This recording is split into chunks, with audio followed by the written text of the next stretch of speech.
तो भाई लोग, एपिसोड 1 और 2 में आपने देखा था कि हमारा कोजी लेवल 999 का है और पूरी दुनिया का सबसे ताकतवर इंसान है।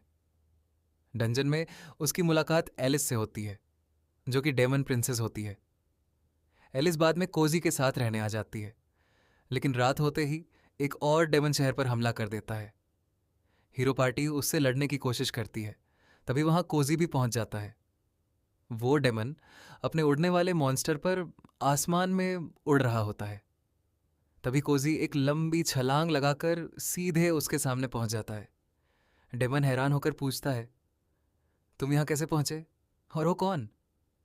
कोजी आराम से जवाब देता है, मैं तो बस एक साधारण विलेजर हूं। मुझे किसी गोरिल्ला ने इतनी जोर की लात मारी कि मैं यहां तक पहुंच गया। डेमन को उसकी बात पर बिल्कुल यकीन नहीं होता और वह तुरंत उस पर हमला कर देता है, लेकिन कोजी को जरा सा भी नुकसान नहीं होता। तब डेमन पूछता है, तुम विलेजर तो बिल्कुल नहीं लगते, क्या तुम हीरो हो? इसके जवाब में कोजी अपनी विलेजर लेवल दिखा देता है। डेमन ये देखकर पूरी तरह डर जाता है। क्या विलेजर लेवल 999? किसी इंसान के लिए यह कैसे संभव है? कोजी मुस्कुराकर कहता है, टेंशन मत लो, मेरा डेमन किंग को मारने का कोई इरादा नहीं है, क्योंकि मैं उसकी बेटी एलिस का दोस्त हूँ। डेमन चौंक जाता है। क्या कहा? प्रिंसेस एलिस यहाँ है? क्या तुम डेमन किंग की तरफ हो? कोजी जवाब देता है, एलिस अब मेरे साथ रहती है, हम अच्छे दोस्त हैं और मैं किसी का दुश्मन नहीं हूँ, मैं बस एक साधारण इंसान हूँ। डेमन फिर पूछता है, अगर ऐसा है तो तुम यहाँ क्या कर रहे हो? कोजी कहता है, मुझे सिर्फ एक सवाल पूछना था, क्या ये सब तुम डेमन किंग के आदेश पर कर रहे हो? डेमन जवाब देता है, अच्छा सवाल है, लेकिन तुम्हें ये पूछने को किसने कहा? कोजी कहता है, एलिस ने बताया था कि डीमन किंग अभी बीमार है। डेमन कहता है, नहीं, मुझे तो मैजेस्टी ने आदेश दिया था, वो हमेशा डीमन किंग के कमरे में रहते हैं, मैंने खुद अपनी आंखों से उन्हें देखा है, लेकिन अब मुझे शक हो रहा है कि आखिर उन्होंने मुझे झूठ क्यों बोला?" कोजी कहता है, ठीक है, लेकिन उससे पहले मैं थोड़े पैसे कमा लेता हूँ।" इतना कहकर कोजी डेमन के सारे मॉन्स्टर्स को मारना शुरू कर देता है और उनसे ढेर सारे पैसे गिरने लगते हैं। फिर वह डेमन को वहां से जाने से मना कर देता है, क्योंकि अगर वह अब भी चला गया तो शायद उसे भी मार दिया जाएगा। इसके बाद कोजी उस उड़ने वाले मॉन्स्टर को भी खत्म कर देता है जिस पर दोनों सवार थे। दोनों नीचे गिर जाते हैं। इतनी ऊंचाई से गिरने के बाद भी कोजी को कुछ नहीं होता। डेमन हैरान होकर पूछता है, तुम जिंदा कैसे हो?" कोजी उससे उसका नाम पूछता है। डेमन कहता है, मेरा नाम मेनो इब्रेशर है, मेरी पूरी फैमिली पीढ़ियों से डेमन किंग की सेवा करती आई है। मैं पिछले 3 साल से मैजेस्टी और प्रिंसेस एलिस की सेवा कर रहा हूँ।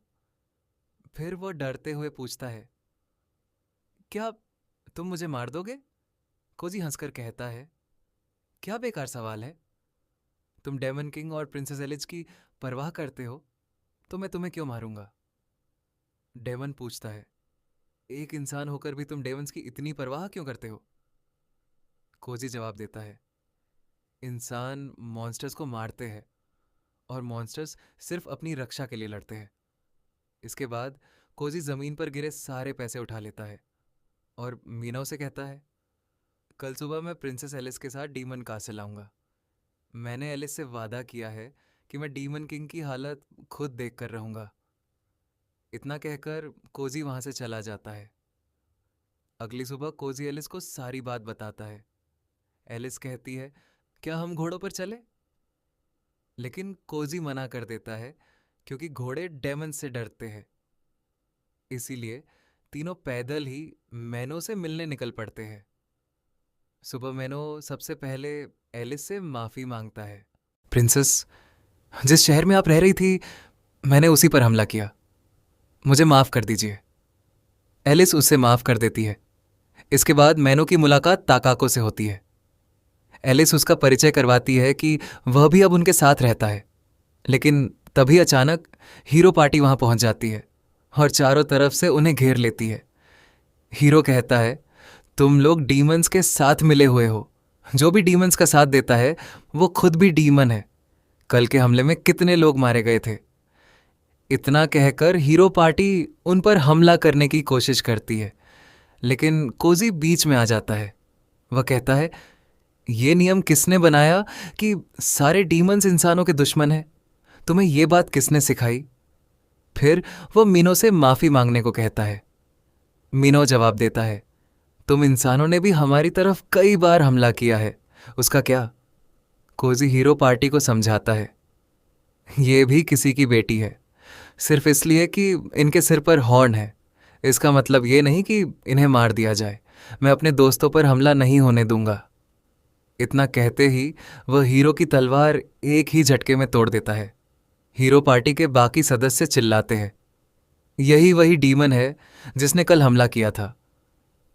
लेकिन कोजी हीरो से कहता है, मुझे थोड़ा समय दो, मैं पता लगाऊंगा कि यह हमला सच में डीमन किंग के आदेश पर हुआ था या किसी और ने सब कुछ करवाया है। लेकिन हीरो पार्टी की मेज उसकी एक भी बात नहीं सुनती और तुरंत उस पर हमला कर देती है। इसीलिए कोजी अपने दोस्तों के साथ हवा में उड़कर वहां से निकल जाता है। रास्ते में उन्हें कुछ खास घोड़े मिलते हैं जो सिर्फ डीमंस की सवारी करते हैं। मिनाव उनसे विनती करता है और वो उनकी मदद करने के लिए तैयार हो जाते हैं। हीरो पार्टी पीछे रह जाती है। मेज कहती है, जाने दो उन्हें, और पूरी हीरो पार्टी वापस लौट जाती है। रात में कोजी और तकाको मिलकर डीमन कासल जाने की योजना बनाते हैं। वहां पहुंचने के लिए उन्हें सबसे पहले एथरोस आइलैंड पार करना होगा, लेकिन उससे पहले सालमरिया देश जाना पड़ेगा। सबसे बड़ी समस्या वहां मौजूद डीमन माना थी। इसलिए कोजी एलिस को एक खास मैजिक आइटम देता है जो माना को अब्जॉर्ब करके उसे किसी भी डीमन की तरह छुपा सकता था। लेकिन मैनोव पर उसका असर नहीं होता, इसलिए कोजी उसे ज़्यादा सावधान रहने को कहता है। मैनोव मुस्कुराकर पूछता है, कोजी क्या तुम सच में डीमंस के दोस्त हो? कोजी जवाब देता है, हाँ, लेकिन अगर तुम लोगों ने हमारे देश वालमन या सालमरिया पर हमला किया तो हमें भी डीमन कासल पर हमला करना पड़ेगा। फिर कोजी कहता है, कल सुबह हम सालमरिया जाएंगे। अगली सुबह तीनों डीमन का सामान जैसे हॉर्न और बाकी चीज़ें बेचने का बहाना बनाकर सलमारिया पहुंचते हैं। मिनाव का हॉर्न उसकी पहचान छुपाने में मदद करता है। गार्ड उनसे पूछताछ करता है। कोजी समझाता है कि मिनाव उसकी बहन एलिस को सलमारिया घुमाने लाया है। गार्ड मुस्कुराकर कहता है, तुम लोग सही समय पर आए हो। यहाँ जल्द ही परेड होने वाली है, लेकिन पिछले कुछ दिनों से डीमंस के हमले भी बढ़ गए हैं, इसलिए कल हम डीमन किंग की आर्मी पर बड़ा हमला करने वाले हैं। सभी शहर के अंदर चले जाते हैं, लेकिन कोजी को अब सबसे ज़्यादा चिंता इस बात की थी कि अगर युद्ध शुरू हुआ तो हजारों लोग मारे जाएंगे। एलिस और मिनाओ भी काफ़ी परेशान थे। तभी कोजी कहता है, चिंता मत करो, मेरे पास एक आइडिया है। वह समझाता है, सबसे पहले हम डीमन किंग से बात करेंगे और उनकी आर्मी को पीछे हटने के लिए कहेंगे। अगर वो मान गए तो बिना लड़ाई के सब खत्म हो जाएगा। ताकाको पूछता है, अगर उन्होंने मना कर दिया तो? कोजी गंभीर होकर कहता है, तब मुझे अपनी पूरी ताकत से लड़ना पड़ेगा, लेकिन हम किसी एक पक्ष की तरफ नहीं होंगे। जब इंसान और डीमंस लड़ रहे होंगे तब हम बीच में जाकर लड़ाई रोकेंगे। एलिस भी उनके साथ जाने की बात कहती है, लेकिन कोजी पूछता है, क्या तुम लड़ पाओगी? सामने तुम्हारे अपने पिता होंगे। एलिस मुस्कुराकर कहती है, मुझे किसी से लड़ना नहीं है, मैं सिर्फ तुम्हारे साथ रहना चाहती हूँ। अगर लड़ाई रोकनी है तो मैं कुछ भी करूँगी। मैनो भी इस मिशन में शामिल हो जाता है। रात को कोजी सोच रहा होता है कि अगली सुबह गेट खुलते ही आर्मी हमला करने निकल जाएगी। उसी समय कोजी और एलिस साथ में आइसक्रीम खाते हैं। फिर कोजी को याद आता है कि उन्होंने डिनर ही नहीं किया। दोनों एक रेस्टोरेंट में जाते हैं, लेकिन वहां उनकी मुलाकात हीरो पार्टी से हो जाती है। उन्हें देखते ही कोजी तुरंत हवा में उड़कर वहां से निकल जाता है। थोड़ी देर बाद उन्हें परेड के पास कुछ हंटर्स दिखाई देते हैं जो एक कमजोर मॉन्स्टर को मारकर अपनी ताकत दिखा रहे थे। कोजी कहता है ये लोग सिर्फ दिखावा कर रहे हैं। लेकिन तभी अचानक डीमन किंग की आर्मी का एक नया मॉन्स्टर वहां पहुंच जाता है। उसके पीछे पीछे कई और खतरनाक डीमन मॉन्स्टर्स भी शहर में घुस आते हैं। और इसी के साथ एपिसोड 3 यहीं खत्म होता है। अब क्या कोजी इन सभी डीमन से लड़ेगा या फिर अपनी असली ताकत छुपा कर रखेगा? ये जानने के लिए इंतज़ार करना होगा अगले एपिसोड का। अगर आपको ऐसी ही एनिमे एक्सप्लेनेशन वीडियो पसंद आती है तो चैनल को सब्सक्राइब ज़रूर करें, बेल आइकॉन को ऑल पर सेट कर दें, और वीडियो पसंद आई हो तो एक लाइक भी कर देना। मिलते हैं नेक्स्ट एपिसोड में, तब तक के लिए बाय।